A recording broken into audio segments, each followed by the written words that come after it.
Ta parole est une lampe à mes pieds, une lumière sur mon sentier. Psaume 119, verset 105. La méditation.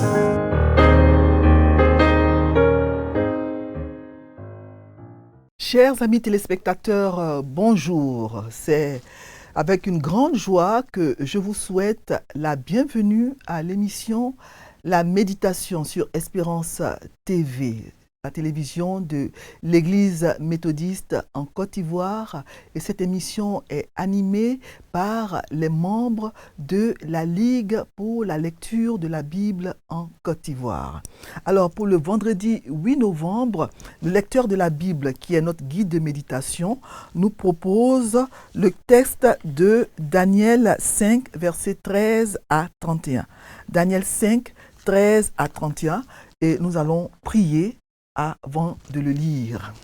Seigneur, ta parole est la boussole qui, fidèle, me conduit loin des choses vaines, folles, loin du prince de la nuit. Dans la lutte qu'il me livre, j'ai recours encore au livre. Ferme glaive des vainqueurs qui fait fuir le tentateur. Merci Seigneur de nous conduire sur le chemin de la vie avec cette boussole qu'est ta parole. Maintenant que nous allons la lire, ouvre nos yeux pour que nous puissions la comprendre.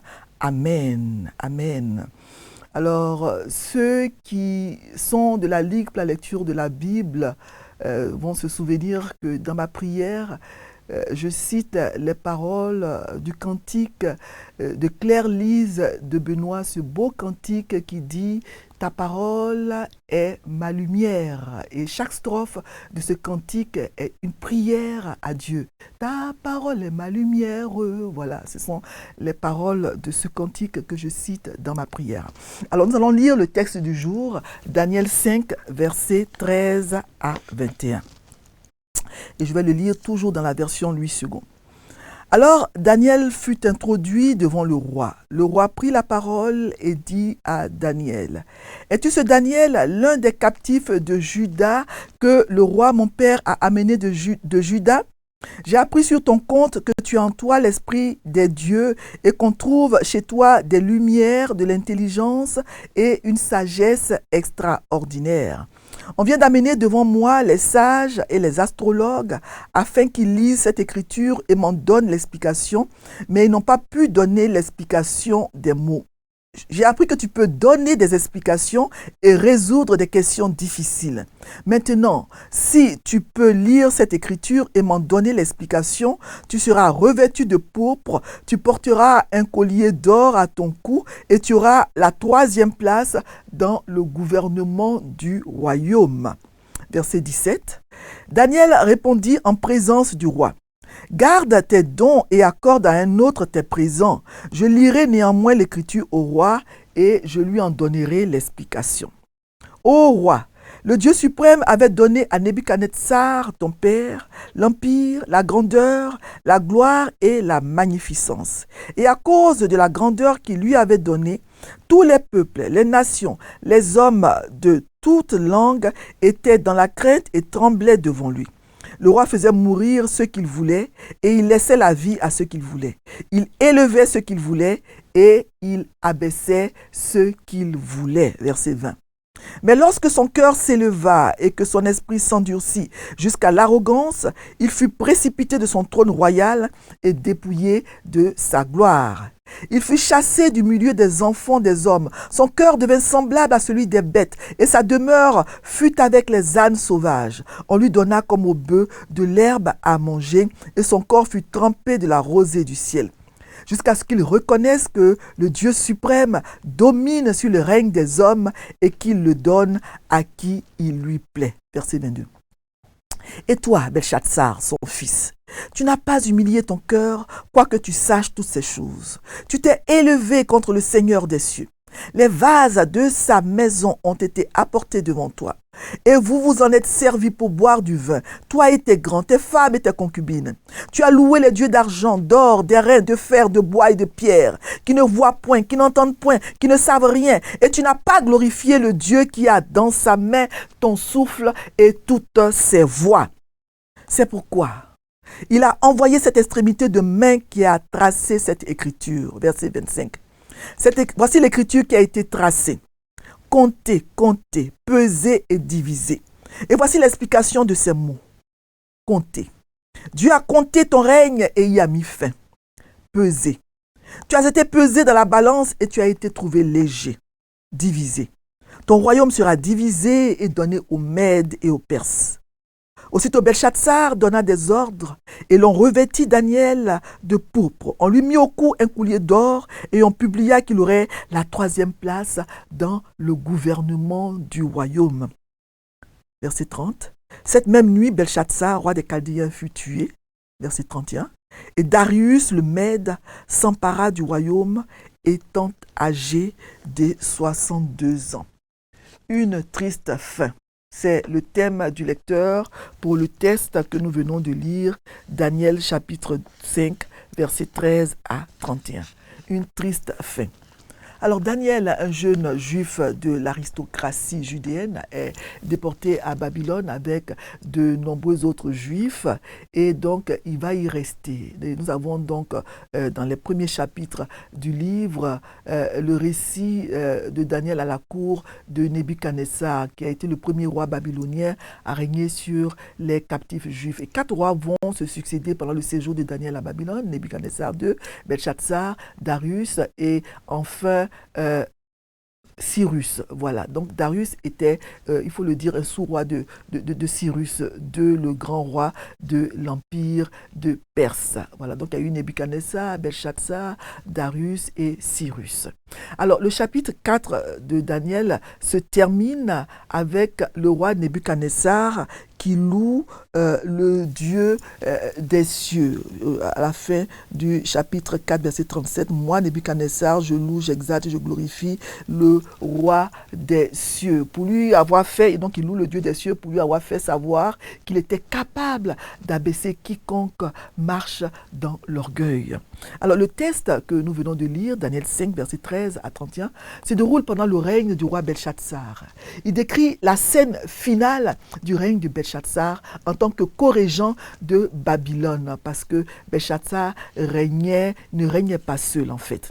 Donc, je ne vais pas rentrer dans l'histoire, mais Nebuchadnezzar n'est plus roi de Babylone. Le nom de Belchatsar signifie « Bel protège le roi ». Bel est le nom d'un faux dieu chaldéen. Donc Belchatsar, il a régné 13 ans sur Babylone de à peu près 552 à 539. Donc Daniel a un âge assez avancé au moment où se déroulent les faits relatés dans ce passage. Voilà. Donc il doit avoir à peu près 83 ou 84 ans. Et je rappelle donc que le plus grand royaume du monde à cette époque était donc l'empire babylonien. Voilà, c'est très important de le savoir. Donc en fait, ce chapitre 5 de Daniel, il vient chronologiquement après les chapitres 7 et 8, parce que le roi Belchatsar, il meurt à la fin du chapitre 5, alors que Daniel, il a reçu la révélation au chapitre 7, la première année de Belchatsar, Daniel 7, 1 le dit, et il a aussi reçu une autre révélation au chapitre 8, dans la 3e année de Belchatsar. Ainsi, le chapitre 5, en fait, suit les chapitres 7 et 8 chronologiquement. Voilà. Donc, le chapitre 5 n'est pas chronologiquement avant le chapitre 7. Voilà. Donc, pour le chapitre 5, ce qu'on peut dire, ce qu'on peut retenir, c'est que Daniel, il a à peu près 84 ans, il a donc un âge assez avancé. Donc, le roi Belchatsar, il a organisé un grand festin dont il est parlé dans le verset 1 du chapitre 5.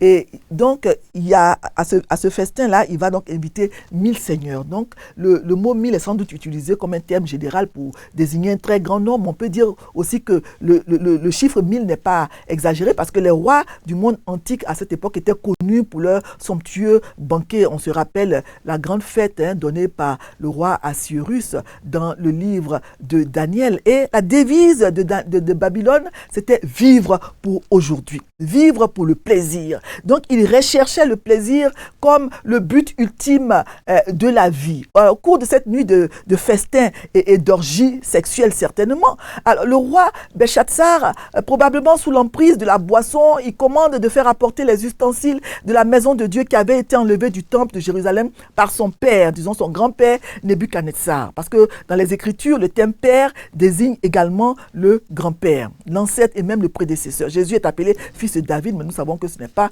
le fils biologique de David. David était un ancêtre dans la lignée de Jésus, dans la généalogie de Jésus. Donc, Nebuchadnezzar, c'était en fait le grand-père de Belshazzar via sa fille. Voilà. Parce que la mère de Belshazzar était une fille de Nebuchadnezzar II.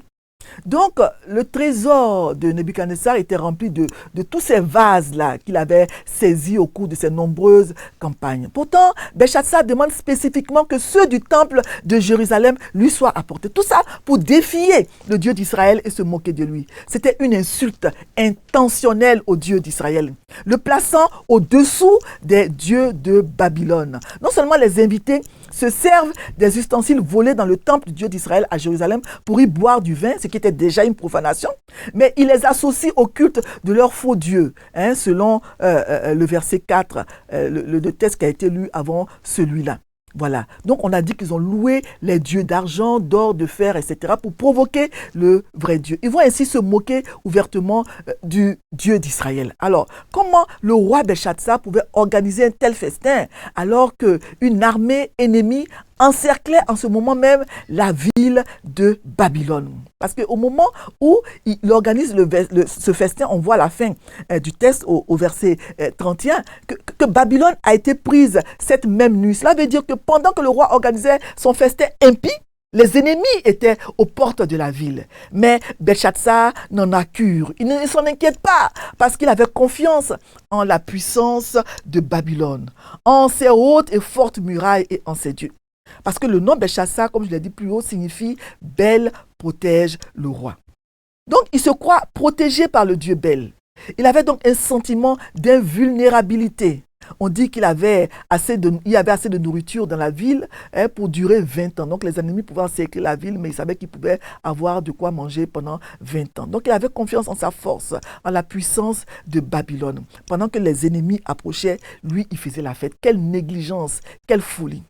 Pourtant, ils vont se trouver dans la position similaire à celle de l'homme riche qui faisait confiance à ses nombreux biens, selon Luc 12, 19.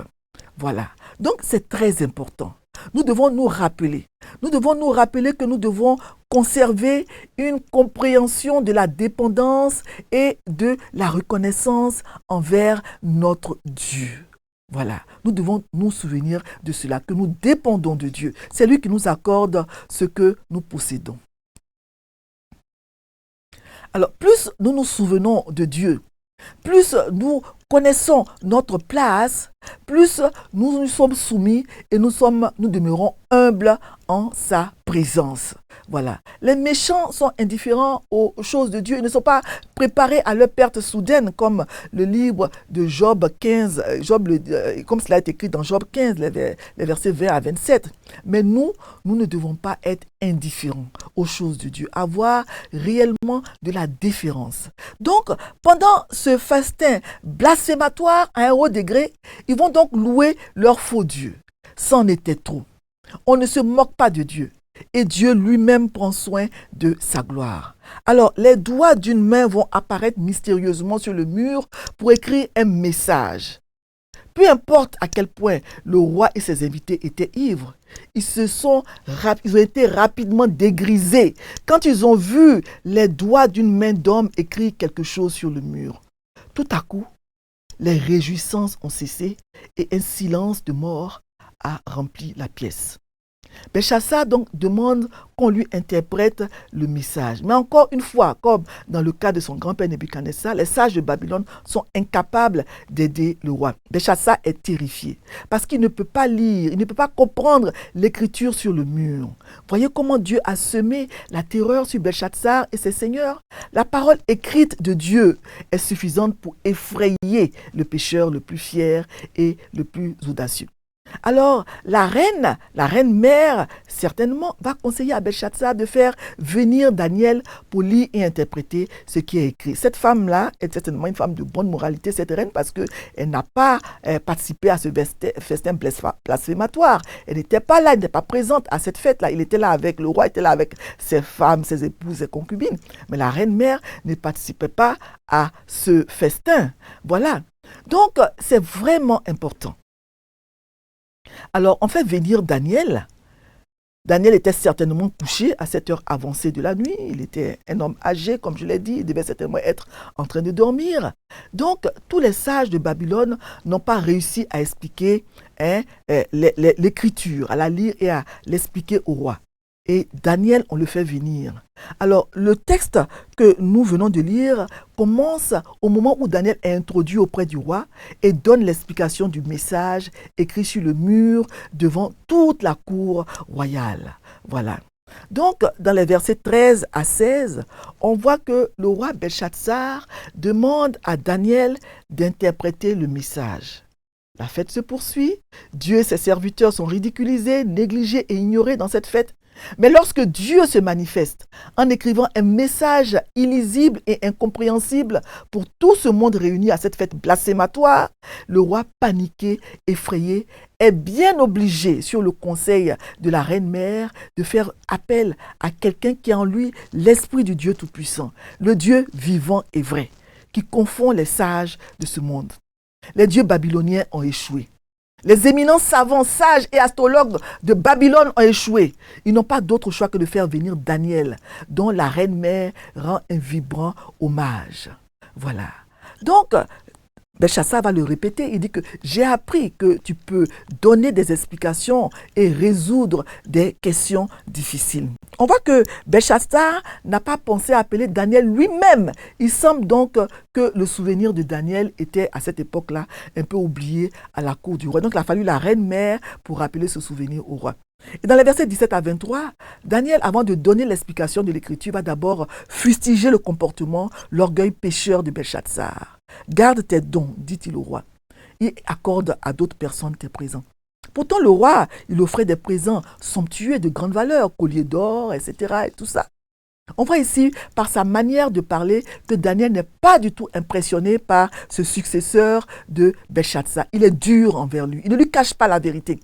Il faut rappeler qu'à l'époque, les rois avaient droit de vie et de mort sur leur sujet.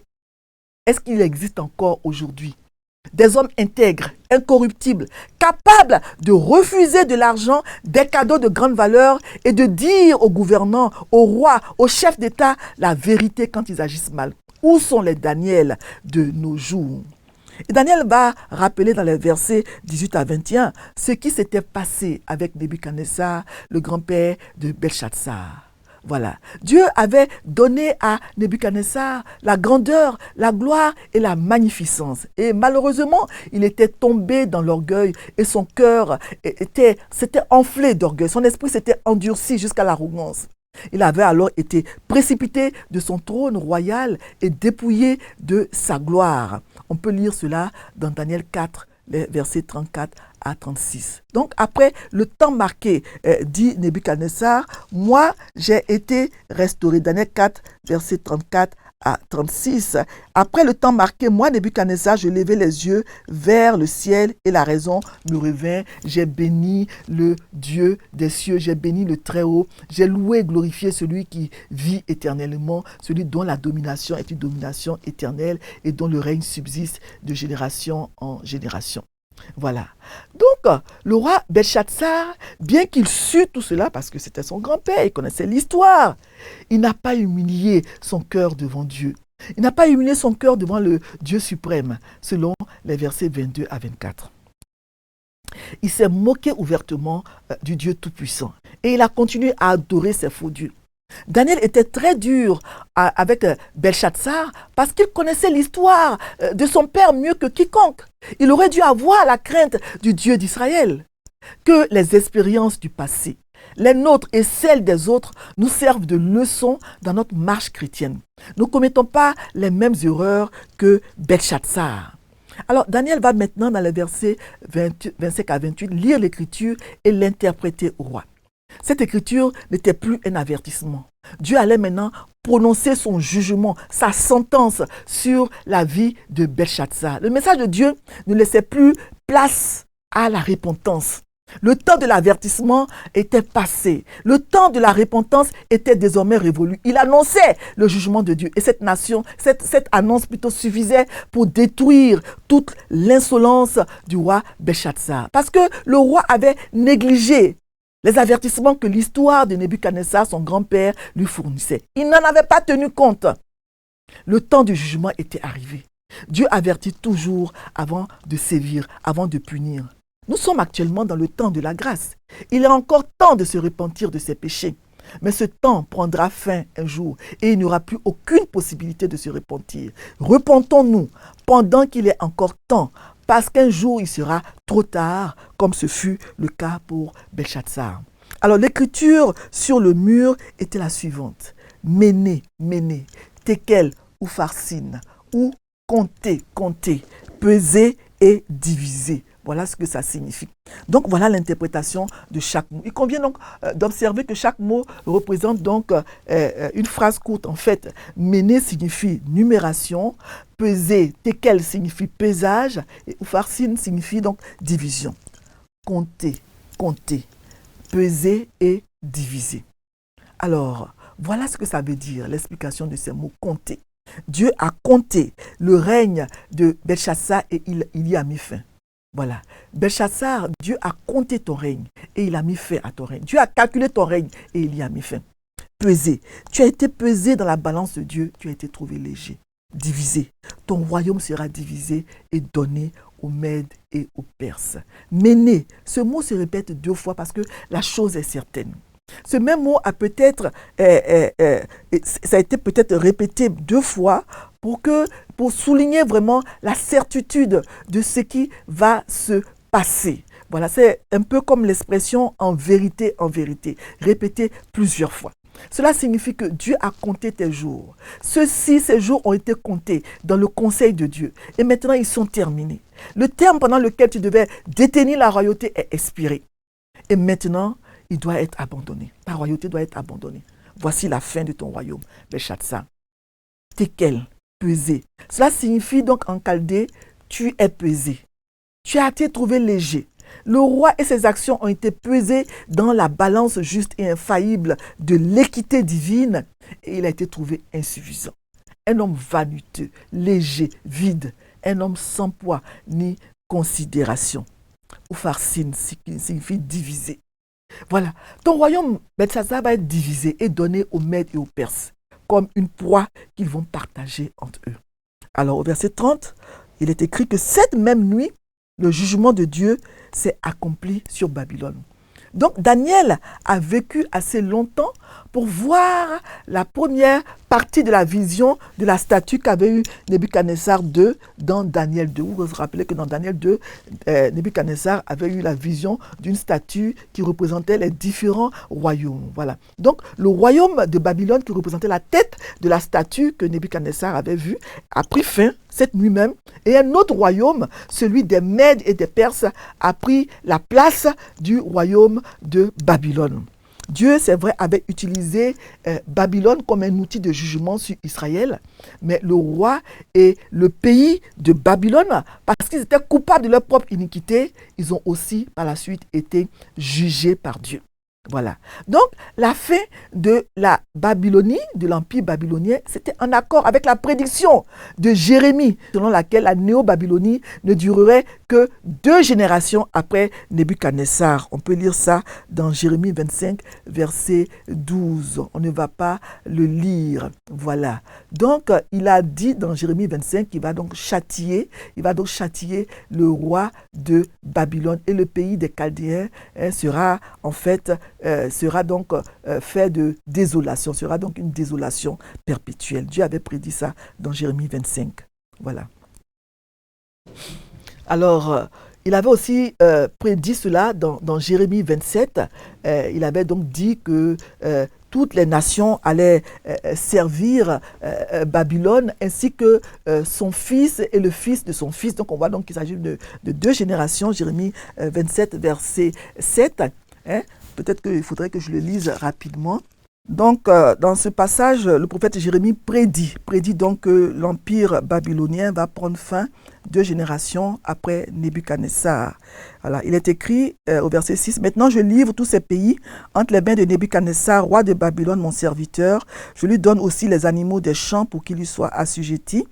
Toutes les nations lui seront soumises, à lui, à son fils et au fils de son fils, jusqu'à ce que le temps de son pays arrive et que les nations puissantes et de grands rois la servissent. » Voilà, à lui, à son fils et au fils de son fils. Donc, 2 générations après Nebuchadnezzar, c'est ce qui s'est passé.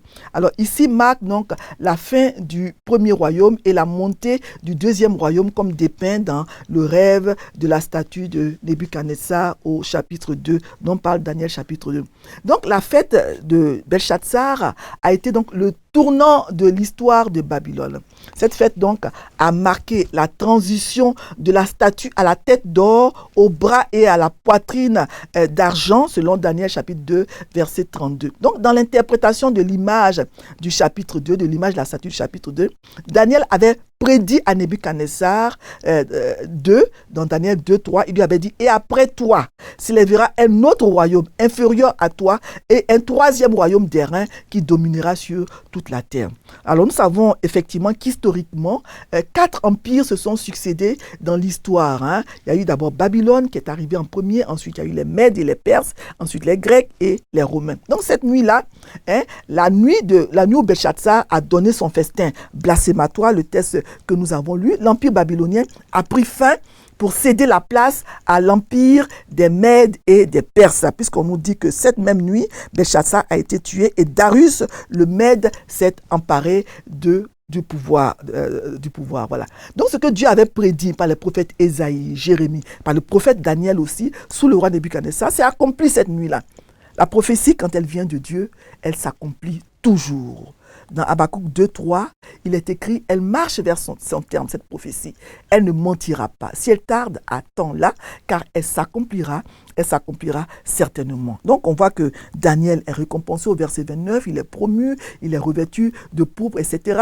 Et on fait même une proclamation à son sujet, selon laquelle il est désormais la troisième personne dans le gouvernement du royaume. Donc, le roi a tenu la promesse qu'il avait faite à Daniel. On aurait pu penser qu'il allait se fâcher parce que Daniel avait dit des choses qui n'étaient pas, disons, bonnes pour lui, mais il a quand même tenu sa promesse. On aurait pu s'attendre à ce qu'il exécute Daniel, mais c'était pas encore, le temps de Dieu n'était pas encore arrivé pour Daniel et il a été donc honoré au lieu d'être tué. Voilà. Donc, les versets 30 à 31 dont je parlais tout à l'heure donc, vont parler de la mort de Belchatsar. Belchatsar est tué et Darius le Mède va prendre le pouvoir. Donc la prophétie a eu un accomplissement immédiat cette même nuit dans le meurtre du roi de Babylone, et la même nuit, donc l'empire, la monarchie babylonienne a été dissoute et les Mèdes et les Perses ont pris le pouvoir. Darius le Mède a pris le pouvoir cette même nuit. Voilà, c'est ce que nous avons lu dans les derniers versets. Alors, Belchatsar a donc été ainsi le dernier roi des Chaldéens, et c'est sous lui que Babylone, comme on l'a lu, a été donc prise par les Mèdes et les Perses. C'est ainsi que Babylone va passer de la domination chaldéenne à la domination médo-perse sous le règne de Darius le Mède. Alors les questions que nous propose le lecteur pour ce passage que nous venons de lire, Daniel 5, 13 à 31, sont la question 1, la question 3 et la question 7. Voilà. Question 1, j'y ai répondu dans le commentaire du texte. Question 3, y a-t-il un exemple à suivre? On n'est pas sûr. On peut dire qu'il y a beaucoup d'exemples dans le texte, mais l'exemple de Belchatsar n'est pas à suivre. C'est Belchatsar qui blasphème contre Dieu, qui organise un festin blasphématoire. Il n'a pas retenu les leçons de l'histoire avec ce qui s'est passé avec son grand-père Nebuchadnezzar. Il faut donc que les expériences du passé nous servent. Nous ne devons pas répéter les mêmes erreurs. Et l'exemple de Daniel est à suivre. Daniel qui n'a pas peur de dire la vérité au roi. Maintenant, question 7, c'est quelle vérité Dieu me révèle-t-il? Ce qu'on peut retenir comme verset, comme vérité plutôt, c'est qu'on ne se moque pas de Dieu. Dieu donne à ses enfants une intelligence supérieure, comme il en a donné à Daniel. Et Daniel était donc plus intelligent que tous les sages de Babylone. Voilà. Donc il a fallu un homme comme Daniel pour interpréter l'Écriture. On peut aussi retenir comme vérité que Dieu peut changer le cours de notre vie, notre histoire en un clin d'œil. Belshazzar, qui était le grand roi, en un instant a été tué. Et le cours de sa vie a été changé. Donc Dieu peut changer le cours de nos vies à n'importe quel moment. Mais retenir vraiment dans ce texte-là qu'on ne se moque pas de Dieu. On ne se moque pas de Dieu. Vous avez vu la triste fin de Belshazzar parce qu'il a voulu se moquer de Dieu. Voilà ce qui lui est arrivé. Que le Seigneur nous aide vraiment à toujours avoir vraiment tout le respect, la crainte que nous lui devons parce qu'il est le Dieu tout-puissant qui tient dans sa main le cours de notre vie. Voilà, nous allons prier. Seigneur, merci pour ta parole. Quand nous lisons ce texte, vraiment nous avons encore une crainte plus grande de toi parce que tu es le Dieu suprême, le Dieu tout-puissant, le Dieu à nul autre pareil. Garde-nous de suivre l'exemple de Belshazzar parce qu'on ne se moque pas de Dieu. Merci Seigneur pour ce bel exemple de Daniel que tu nous donnes dans ce texte.